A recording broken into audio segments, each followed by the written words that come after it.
малының көбісін бала оқытуға жібереді. Абайдың айтқандай, баламды медресеге білдеп бердім дегенде, сол ұстазға, сол балаға байлар өзінің малынан арнайы бөліп береді.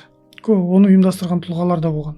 Мысалы, Ғани Мұратбаев деген Алаштың үлкен тұлғаларының бірі, мынау қазақтың атауын қайтарған, мемлекетінің атауын, қазақ мемлекетінің атауын қайтарған тұлға бар болған бір 25 жыл ғана өмір сүрген. Бірақ ол кісі жаңа Ташкентте жүрген кезде қаншама жетім жесір балалар үйіндегі балалардың басын қосып, ғылымға, жаңа интернетқа орналастырып, білім алуына ықпал жасаған. Бұндай тұлғалар бізде өте көп. Сол Абайдың кезінде жаңа Құнанбайлар, олар байлықты тек қана өзінің атақ үшін абыройын жинай берген жоқ.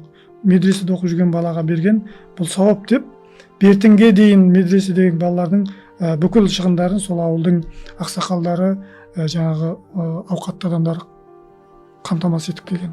Сондықтан да, егер бұндай болмағанда, қазақтың ішінен мен деген Алаштың ұлт қайраткерлері, оның алдында үлкен ағартушылар шықпаған болар еді.